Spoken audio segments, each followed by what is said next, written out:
Di tanah air, perjalanan Imlek dan warga Tionghoa memiliki catatan sejarah yang panjang. Menurut sejarah, Imlek merupakan sebuah perayaan yang dilakukan oleh petani Tiongkok dan biasanya jatuh pada awal tahun baru. Dari Tiongkok, perayaan Imlek menyebar ke seluruh penjuru dunia. Tradisi tahunan ini pun dikenal luas sebagai identitas budaya Tionghoa di tanah perantauannya. Perayaan Tahun Baru Imlek di Indonesia sempat mengalami pasang surut dalam beberapa periode. Lalu, pertanyaannya, apakah pada masa penjajahan Jepang dan Belanda, Imlek boleh dirayakan? Pada masa Belanda, tentu saja Imlek tidak boleh dirayakan. Sedangkan pada masa Jepang, Jepang mengizinkan perayaan Imlek. Imlek pada Orde Lama, Orde Baru, dan Reformasi melalui suka dan duka yang disaksikan oleh rakyat Indonesia.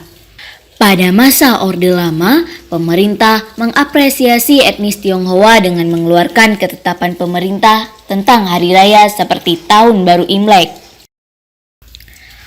Pada masa pemerintahan Orde Baru, keturunan Tionghoa mengalami kekangan dari pemerintah. Selama 3 dekade, adat budaya Tionghoa mengalami masa senyap dengan beberapa aturan diskriminatif.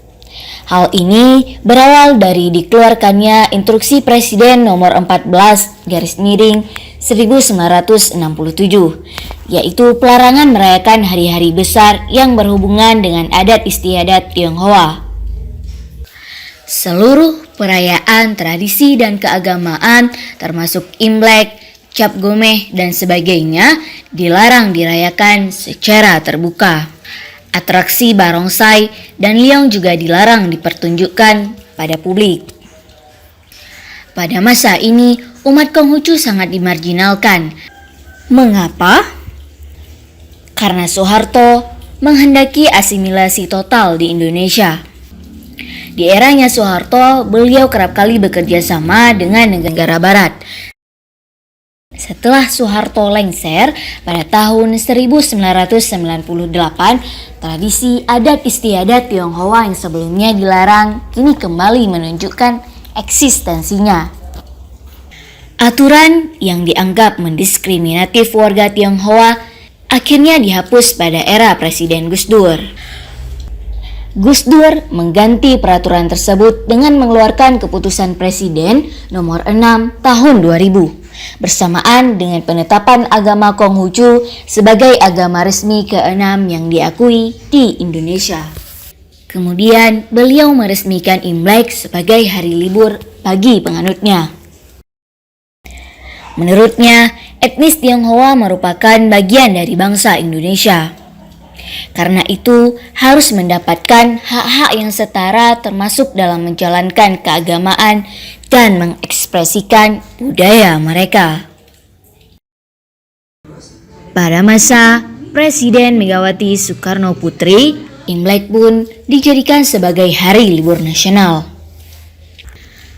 Presiden Susilo Bambang Yudhoyono mengeluarkan Keputusan Presiden Nomor 12/2014 yang menghapus istilah Cina dan kembali ke istilah Tionghoa. Tujuannya agar lebih mengapresiasi warga keturunan Tionghoa yang lahir, besar, dan bekerja bahkan mengabdi di Indonesia.